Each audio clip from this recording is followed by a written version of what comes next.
우리의 믿음이 자라고 또 성숙하는데 또 혹은 예수 그리스도를 인격적으로 만난 장소 혹은 공동체가 있지요. 우리는 이것을 영적인 고향이다라고 말할 수가 있는데요. 어떤 분들에게는 이 강남 비전교회가 영적인 고향일 것이고요. 또 지금 강남 비전교회를 다니고 있지만 영적인 고향은 여기가 아닌 다른 곳일 수도 있습니다. 저에게 있어서 영적인 고향이 어디냐 하면 CCC라는 선교 단체인데요. 아마 알고 계신 분도 계실 겁니다. 제가 대학교에 들어가서 강제적으로 가입하게 된 선교 단체였는데요. 저는 거기에서 주님을 인격적으로 영접했고요. 믿음의 싹을 틔웠고 또 신앙 안에서 잘 자라갔습니다. 신앙적으로 별로 관심이 없었던 저에게 이 CCC는요, 참 생각해 보면 고마운 것이고 또 하나님께서 나에게 참 은혜로 이곳을 인도하신 것이 아닌가 하는 생각을 지금 합니다. 그러나 처음부터 제가 이런 생각을 한 것은 아닙니다. 처음에는요, 모든 것이 낯설기만 했습니다. 그곳에서 신앙생활을 하고 모인 공동체의 사람들처럼 말씀을 잘 알지도 못했고요. 찬양을 부르는데 모르는 것 투성이었습니다. 기도도 큐티도 모르는 저에게 매주 3번의 정기적인 예배와 또 매일 아침 9시 수업 전에 8시부터 모여서 하는 큐티 모임은요, 처음에는 이게 은혜가 아니고요, 올가미 같았습니다. 그리고 얼마 지나지 않아서 이 전도 훈련을 한다고 이렇게 하면서 저를 끌고 가는데 처음 일면식도 없는 사람에게 다가가서는요, 제가 이렇게 얘기하는 겁니다. 안녕하세요. 저는 98학번 이대선이라고 합니다. 잠시 시간이 되시나요? 혹시 사형리에 대해서 알고 계신가요? 들어보셨나요? 이렇게 멘트를 하면서 전도를 하는 겁니다. 지금 생각해 보면요, 도대체 그걸 어떻게 했나 싶을 정도로 생각이 듭니다. 모든 과정이 지나고 나서는 지금에야 하나님의 은혜였구나라고 고백하지만 이 처음에는 당시에는 이 모든 시간이 빨리 끝나기를 어떻게든 이곳을 내가 벗어나야겠다라는 생각을 했던 것 같습니다. 이 처음 선교단체에서 어색하고 힘들었던 것들 여러 가지가 있었는데 그 중에 하나가 바로 기도였습니다. 기도를 하라고 해서 하긴 하는데요, 이게 너무 어색한 겁니다. 기도를 제대로 해본 적도 없는데 기도를 하자니까 마치 안 맞는 옷을 입은 것처럼 굉장히 불편하더라고요. 그렇다고 기도를 시켰는데 대충 할 수 있습니까? 남들 기도하는 걸 잘 듣고 흉내내는 거죠.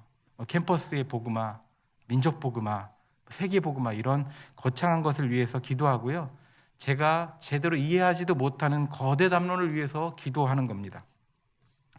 이러니까 기도 순서가 되거나 또 갑자기 누가 예정되지 않았는데 기도를 시키면요, 진땀이 나는 겁니다. 지금 내가 무슨 말을 하고 있는지 나도 모르는데 그냥 막 아무 말이나 하는 아무 말 대잔치를 하는 거죠. 그래도 기도의 마지막은 꼭 이렇게 장식했습니다. 정말 마음을 다해서 기도한 것처럼, 정말 성령의 감동으로 기도한 것처럼 진지하고 거룩한 표정을 짓는 거죠. 지금 생각하면요, 참 귀엽기도 하고 또 한편으로는 소름입니다. 그런데 신앙생활을 하다 보니까요, 많은 분들이 제가 그랬던 것처럼 이 기도하는 걸 어렵고 힘들어 하시더라고요. 특히 공동체 앞에서 기도하는 것이나 합심해서 소리내어 기도하는 걸 어려워하시는 경우들을 많이 봤습니다. 이런 경우에 말씀하시는 이유들이 대체로 비슷했는데요, 2가지 이유가 크게 이야기할 수 있을 것 같습니다. 나는 기도를 잘 못한다. 무슨 뜻이냐면 나는 기도하는 다른 사람들처럼 그렇게 잘 말하지도 못하고 잘 표현하지도 못한다라는 것이죠. 그리고 2번째 이유는 나는 무엇을 위해서 기도해야 할지 모르겠다. 뭘 위해서 기도해야 할지도 모르겠고 뭘 위해서 기도하지 말아야 하는지도 모르겠다는 겁니다. 성도님 여러분, 기도를 어떻게 해야 우리가 기도를 잘한다라고 말할 수 있을까요? 어떤 기도의 내용을 우리가 담아내야 바른 기도라고 이야기할 수 있을까요? 오늘 이 2가지 질문에 대한 완전한 답을 오늘 말씀에서 주는 것은 아니지만, 그러나 히스기야의 기도가 우리를 더욱 기도의 자리로 가까이 가게 하는 은혜가 있기를 바랍니다. 오늘 본문을 보면요, 히스기야 왕이 죽을 병에 걸렸을 때 하나님께 병 낫기를 간구하는 간절한 기도를 담고 있는데요, 1절을 보면 히스기야 왕이 병이 들어 죽게 되었다라고 하는데 도대체 그가 왜 이 병에 걸렸는지에 대해서는 성경이 이야기해 주지 않습니다. 오늘 본문은 열왕기하 20장과 역대하 32장에서 동일하게 기록하고 있는데요. 병의 원인에 대한 특별한 언급이 없는 걸 봐서는요, 아마 죄에 대한 책망이거나 심판의 결과 그런 거는 아니었던 것 같습니다. 다만 1절에서 우리가 보면 그때라고 이야기하는데, 여기서 이 말하는 그때가요, 하나님께서 아수르의 손에서 남유다를 구원해 주신 때에 가깝습니다. 아수르의 사네립이 예루살렘을 포위하고 점령하고 있었는데 하나님께서 사자를 보내주셔서 아수르의 대군을 괴멸시켜 버리시죠. 이사야 37장 36절을 보면요, 여호와의 사자가 나가서 아수르 진중에서 18만 5천인을 쳤으므로 아침에 일찍이 일어나 본즉 시체뿐이라. 성경은 하룻밤 사이에 예루살렘을 포위하고 있던 아수르의 군대를 하나님께서 치셔서 28만 5천 명이나 죽었다라고 기록합니다. 이 사건을요, 역사가 헤로도토스는요, 들쥐에 의해서 아수르군의 전염병이 돌았다, 즉 패스트가 돌았다라고 기록하고 있는데요. 이것이 사실인지 그것에 대해서는 다른 기록을 통해서 확인할 수가 없어서 분명하지 않지만, 오늘 성경에서 말하는 건, 확실한 건 하나님께서 아수르의 군대를 치셨다라는 것이죠. 어쩌면 이 히스기야는요, 대국 아수르의 공격이라는 이 국가적 위기 상황에서 극심한 스트레스를 많이 받아서 병이 생긴 것은 아닐까 한번 생각해 보았습니다.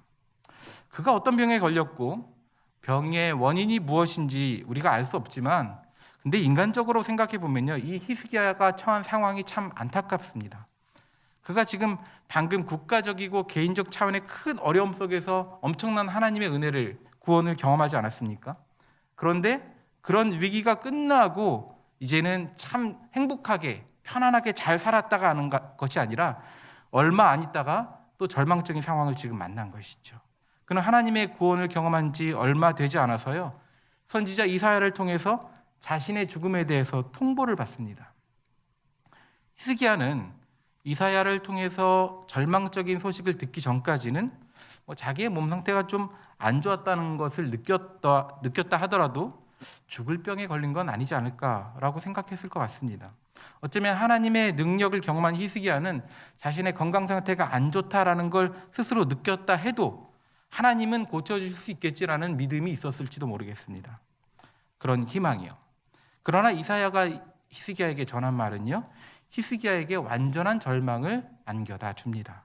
1절의 말씀을 함께 보겠습니다. 그때 히스기야가 병들어 죽게 되니 아모스의 아들 선지자가 이사야가 나아가 그에게 이르되, 여호와께서 이같이 말씀하시기를 너는 내 집에 유언하라, 내가 죽고 살지 못하리라 하셨나이다 하니. 히스기야가 병들어 죽게 될 정도로 상태가 좋지 않았던 건 분명한 것 같은데요, 그러나 하나님은 히스기야에게 죽을 것이다 라고만 말씀해 주실 뿐, 그러나 너는 살 수 있을 것이다, 내가 지금 죽을 병에 걸려 있지만 내가 너의 병을 고쳐주어서 너를 통해서 나의 영광, 하나님의 영광을 드러낼 것이다 라는 식의 말씀을 하지 않으십니다. 그냥 너무 단호하죠. 너는 그냥 죽을 것이다, 그러니까 유언을 남겨라 라고 이야기하십니다. 너의 생명이 다했으니까 지금 이제 얼마 남지 않은 너의 삶 정리하고 죽음을 맞을 준비를 하라고 하십니다. 여러분, 누군가가요, 의사나 하나님이 여러분에게 나타나서 이런 말을 한다고 한번 생각해 봅시다. 여러분 마음이 어떠시겠습니까? 그렇구나, 내가 이제 죽는구나, 그래 내가 참 살 만큼은 살았지 라고 생각할 수 있을까요? 지금 이 히스기야의 나이가요, 한 대략 40세 정도로 젊은 나이인데요, 이렇게 말씀하신 하나님의 말씀이 쉽게 받아들여졌을까요? 그가 지금 오랫동안 병을 알아왔기 때문에 이제는 마음의 준비를 할 충분한 시간이 있었다라면 그나마 다행일 텐데, 그렇지도 않았습니다. 아니, 실제로 그렇다 해도 이런 상황을 받아들이는 게 어렵지요. 그런데 큰 승리를 거둔 후 중병에 걸리고 하나님께서 죽을 거라고 말씀하시니까 도대체 그의 마음이 얼마나 상심이 되었을까요? 그런데 히스기야는요, 상한 마음을 가지고 하나님께 기도하는 모습을 우리에게 보여주죠. 2절과 3절입니다. 히스기야가 얼굴을 벽으로 향하고 여호와께 기도하여 이르되, 여호와여 구하오니 내가 주 앞에서 진실과 전심으로 행하며 주의 목전에서 선하게 행한 것을 기억하옵소서 하고 히스기야가 심히 통곡하니. 제가 이걸 세 번역으로 읽어드리겠습니다. 이 말을 듣고서 히스기야는 그의 얼굴을 벽 쪽으로 돌리고 주님께 기도하여 이렇게 아뢰었다. 주님, 주님께 빕니다. 제가 주님 앞에서 진실하게 살아온 것과 온전한 마음으로 순종한 것과 주님께서 보시기에 선한 일 한 것을 기억하여 주십시오. 이렇게 기도하고 나서 히스기야는 한참 동안 흐느껴 울었다. 본문에서는 짧게 히스기야의 기도를 표현하고 있지만 기도를 드린 후 한참 동안 흐느껴 울었다, 심히 통곡했다라는 이 표현을 봐서요, 이 3절에서 히스기야의 기도는요, 기도의 압축된 모습이다라고 우리가 볼 수 있을 것 같습니다. 히스기야는 아마 오랜 시간 동안 하나님께 부르짖으며 간절한 마음으로 기도했던 것이죠. 우리는 이 히스기야의 기도를 통해서요, 기도에 대한 아주 소중한 교훈이고 아주 쉽지만 참 지키기 어려운 그런 교훈을 얻을 수 있습니다. 기도는요, 간절한 마음으로 드려야 한다는 것입니다. 히스기야가 기도를 마친 후에 한참 동안 흐느껴 울었다는 것은요, 그의 기도가 얼마나 간절했고 그의 마음이 도대체 얼마나 절실했는가를 말해주는 것입니다. 비록 인생의 큰 시련 앞에 선 그지만 기도의 간절함이 더해졌기 때문에 하나님 앞에 그렇게 기도를 드릴 수 있었던 것이죠. 누가복음 18장을 보면요, 예수님께서 간절한 기도에 대해서 가르쳐 주시는데요, 누가복음 18장 7절을 보면 예수님께서 이렇게 말씀하셨습니다. 하물며 하나님께서 그 밤낮 부르짖는 택하신 자들의 원한을 풀어주지 아니하시겠느냐, 그들에게 오래 참으시겠느냐. 불의한 재판관에게 강청하는 그 과부의 비유를 통해서 우리의 기도가 끈질긴 기도, 또 간절한 기도가 되어야 한다고 주님은 가르쳐 주셨는데요, 앞에서 성도님들 중에서 기도가 어렵다고 말하는 분들이 종종 이렇게 이야기한다고 했죠. 저는 다른 사람들처럼 그렇게 기도를 잘하지 못해요. 무슨 말을 해야 될지 잘 모르겠어요.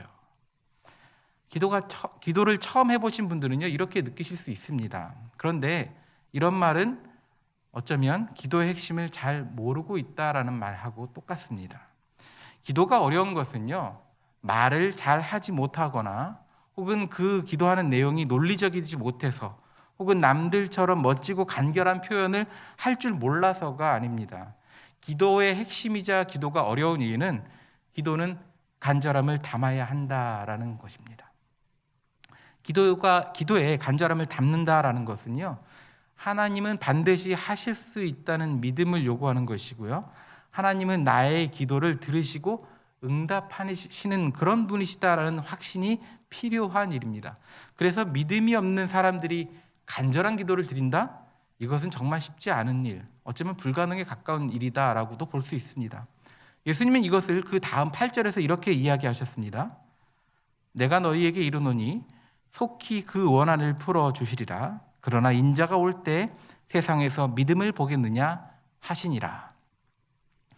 하나님은 밤낮 부르짖는 택하신 자들, 하나님의 자녀들의 기도를 들으시고요, 속히 그 원한을 풀어주신다, 즉 속히 응답하실 것이다 라고 분명히 말씀하셨습니다. 그러나 인자가 올 때, 세상의 마지막이 가까이 올 때 세상에서 믿음을 보겠느냐라고 말씀하십니다. 주님이 오실 때가 가까이 올수록 세상의 풍조에 휩쓸려서 믿음을 저버리는 그런 일들이 많아질 것이다 라는 말씀이지요. 그리고 하나님에 대한 그 믿음이 사라지고 약해진 그 시대에는요, 하나님께 간절히 기도하는 사람들을 보기 어려울 것이다 라는 말씀이기도 한 것입니다. 간절한 기도는요, 믿음의 문제다라는 것이죠. 믿음이 없으면 히스기야처럼 삶의 큰 문제를 만나도 결코 하나님께 매달리지 않습니다. 그저 자신의 운명을 탓하거나 자신의 힘만을 의지하려고 하지요. 하나님께서 반드시 나의 기도를 들으시고 응답하신다는 그런 믿음보다는 모든 일을 그저 그래 세상의 이치가 그렇지, 흐름이 그렇지라고 맡겨버리죠. 자연 법칙이나 또 그 상식의 차원에서 하나님을 가두어 두고요, 초월적인 하나님, 초이성적인 하나님에 대한 그 믿음을 미신적인 것이다라고 치부해 버립니다. 그래서 기도의 간절함 대신에 이런 태도로 기도합니다. 주님, 하실 수만 있으면 해 주십시오. 이런 마음으로 기도하는 것이죠. 주님이 말씀하신 할 수 있거든이 무슨 말이냐? 믿는 자에게는 능치 못할 일이 없느니다라는 그런 가르침은 사라져버리고 믿음 없는, 어쩌면 반만 믿은 그런 기도를 하게 되는 것입니다.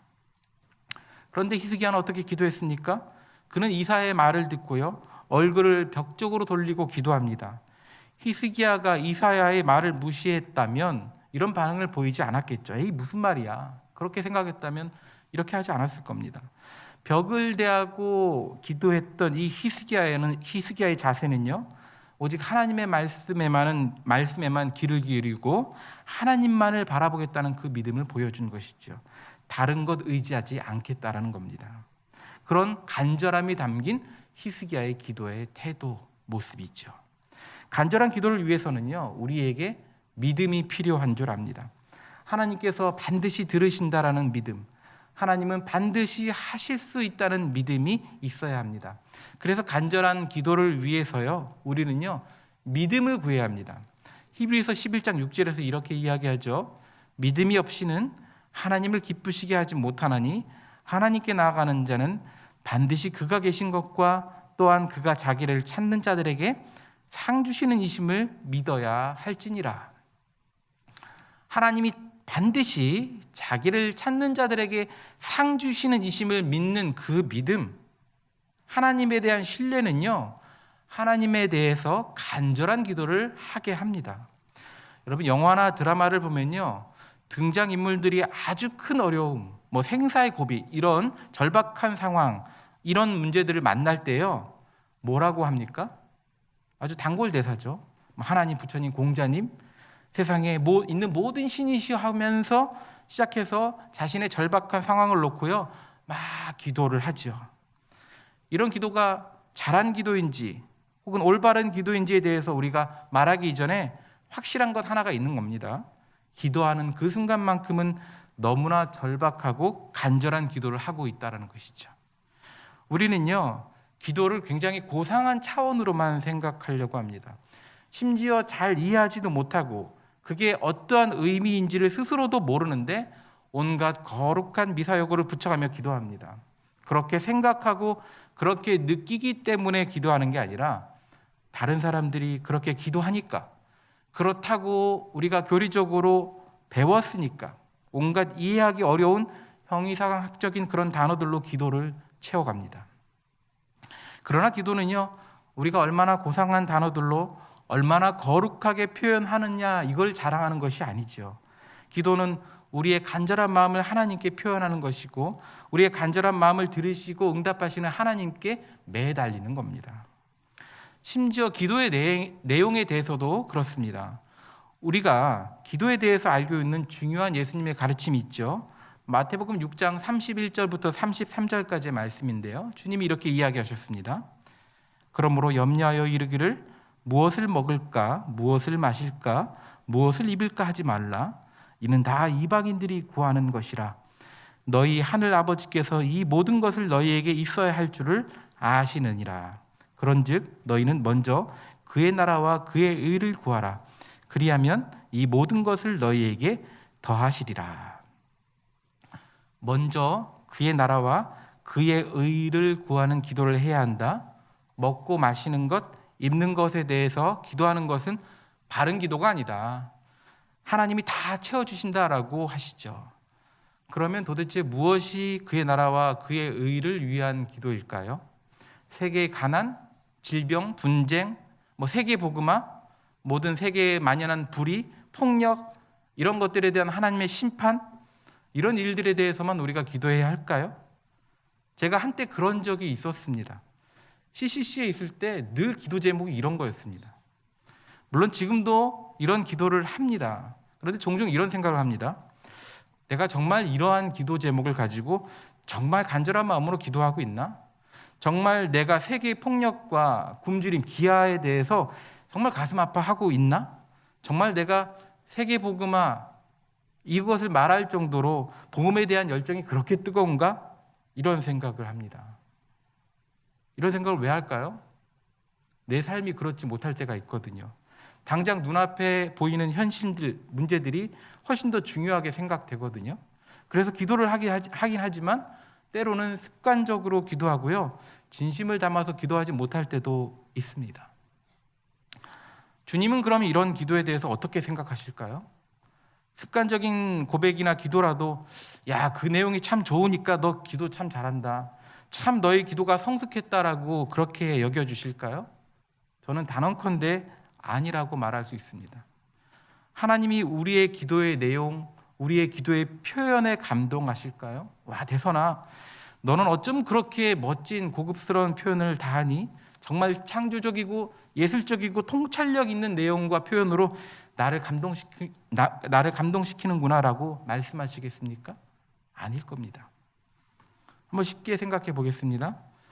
우리 자녀들이요, 부모님께 무언가를 구할 때 자녀들이 부모님에게 정말 논리정연하고 감동을 주는 부모님의 마음을 살살 녹이는 지혜로운 표현을 해야 우리가 자녀의 요구를 들어줍니까? 와, 너의 시적인 표현에 내 마음이 감동되었다. 내가 너의 요구를 다 들어주마. 이러지 않죠. 이거는 남남이나 남에게나 해당되는 이야기입니다. 아빠, 엄마, 나 좀 도와주세요. 나 힘들어요. 이렇게 호소하면요, 그 자녀들의 호소가 부모의 마음을 안 달라게 하는 거죠. 여러분, 정말 다급하고 간절한 일을 만났는데 뭐라고 말해야 하나님이 들어주실까? 어떻게 기도해야 하나님이 응답하실까? 이렇게 고민만 하고 있을 수 있을까요? 정말 다급하고 절박하면요, 형식이 뭐가 중요합니까? 내가 말하는 표현이 뭐가 중요합니까? 고성한 표현이나 단어들이 중요하겠습니까? 일단 외치고 봐야죠. 호소하고 봐야 됩니다. 하나님에 대해서도 마찬가지라는 거죠. 우리의 기도에 있어야 할 것은요, 화려한 언어, 거룩한 단어가 아닙니다. 전심으로 구하는 기도, 간절함이 담긴 기도, 이것이 주님이 원하시는 기도의 핵심입니다. 다윗의 자손 예수여, 나를 불쌍히 여기소서 하고 소리쳐야 하는 것이지요. 간절한 마음을 담은 기도의 발걸음을요, 먼저 떼어내야 합니다. 다른 건요, 나중에 문제입니다. 기도의 발걸음이 멈춘 채 아무리 혼자 속으로 고민하고 생각한들 그걸 하나님이 기뻐하시겠습니까? 기도의 내용이 하나님의 나라와 의에 관한 것이냐 아니냐, 이것은 그 다음의 문제입니다. 히스기야가 도대체 무엇을 구했나요? 자기의 병이 낫기를 구한 이 히스기야의 기도가요, 하나님의 나라와 그의 의와 도대체 무슨 상관이 있습니까? 그가 나라의 백성들을 생각하면서 지금 기도했나요? 아직 남아있는 그 나라, 그 땅에 남아있는 우상을 섬기는 그 문화를 아직 개혁하는 일을 완수하지 못했다. 하나님, 이 일 더 해야 합니다라고 지금 호소하고 있나요? 아니면 힘없는 이 나라의 백성들이 외세의 세력에 휘둘린다, 그래서 가슴 아파하며 기도했나요? 아니면 분단된 남유다와 북이스라엘을 생각하며 통일을 꿈꾸며 하나님 앞에 나는 이 일을 해야 합니다 기도하고 있나요? 이런 내용 하나도 없습니다. 그저요, 자신의 개인적인 바램을 담아서 기도하고 있을 뿐입니다. 자신에게 예고된 그 죽음을 슬퍼하면서요, 하나님의 성전에 올라가서 예배하기를 원하는 그의 간절한 마음이 담겨져서 그는 기도하고 있습니다.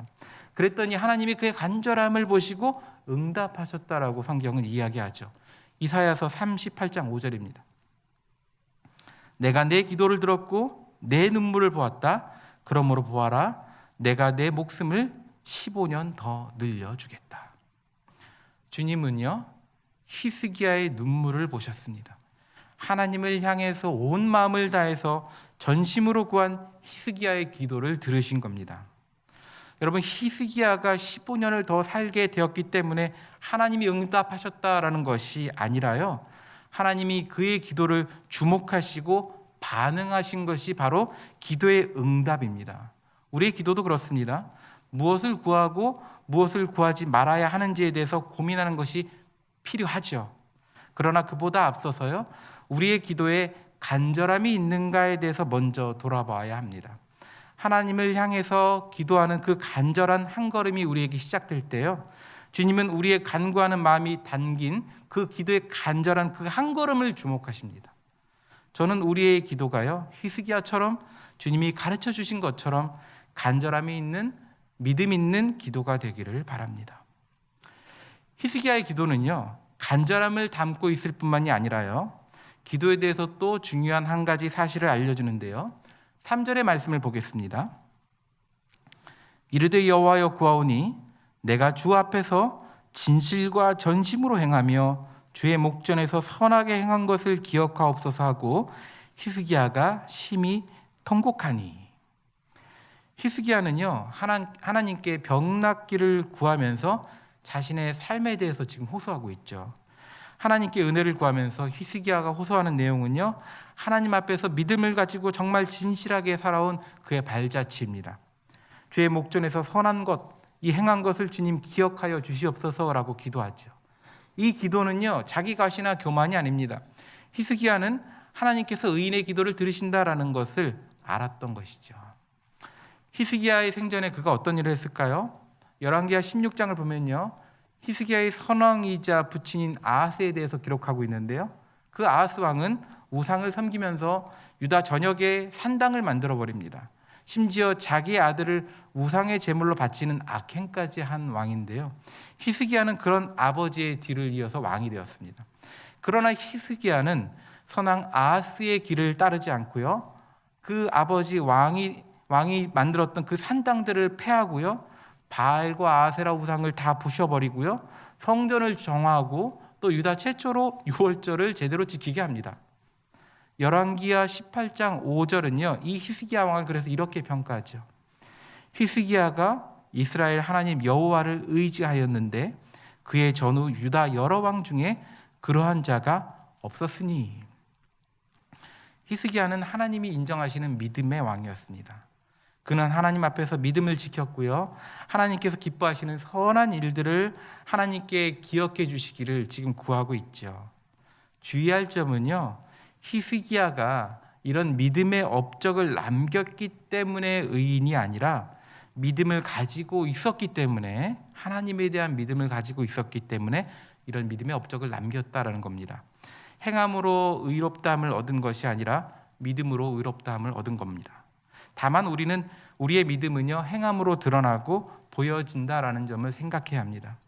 그러니까 히스기야가 행한 그 종교개혁의 업적은요, 그 행위 자체보다 하나님에 대한 믿음이 앞선다라는 것입니다.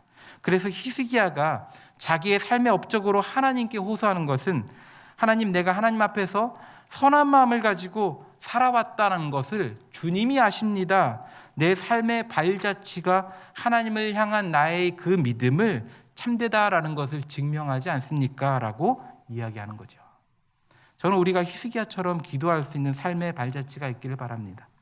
하나님을 향한 우리의 믿음이 진실하다는 것을 삶의 흔적으로 남겨가는 겁니다.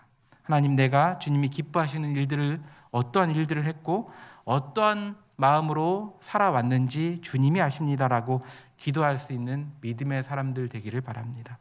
주님이 우리에게 무엇을 위해서 살아왔느냐라고 물으실 때, 주님과는 상관없이 나의 목적과 유익을 위해서 살아왔다고 대답한다면 얼마나 부끄럽겠습니까?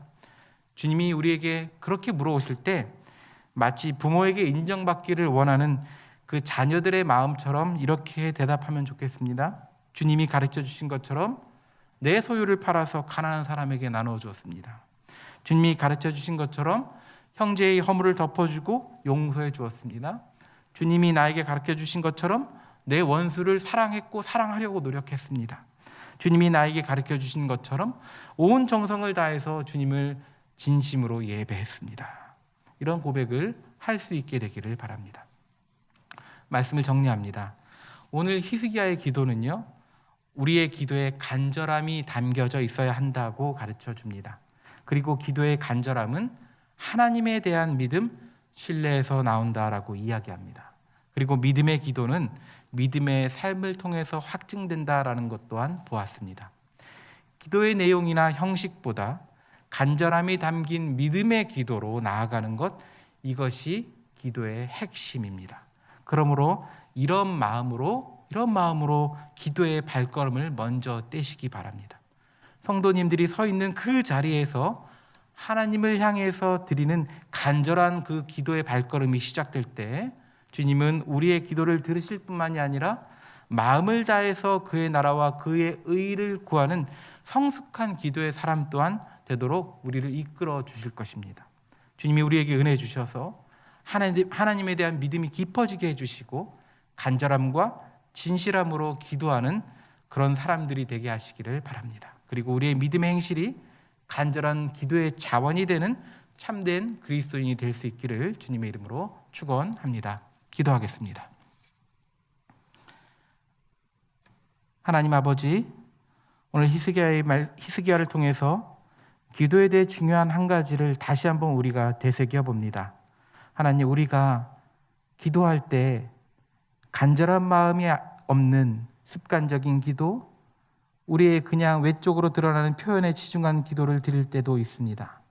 주님, 그러나 오늘 말씀을 통해서 다시 한번 간절한 기도를 기뻐하시고 받으시는 그 하나님을 기억하게 하여 주시고, 우리가 짧은 말로 한마디 말로 주님 앞에 나아갈지라도 그 한마디 말에 주님을 향한 신뢰와 주님을 향한 분명한 믿음이 담겨있는 간절한 기도를 주님 앞에 드리는 모든 성도님들 되게 주님 도와주시옵소서. 그래서 간절한 기도할 때 주님이 더욱 응답하셨다라는 믿음의 고백이 우리 안에 넘치도록 주님 인도하여 주시옵소서. 모든 말씀 예수님의 이름으로 기도드립니다. 아멘.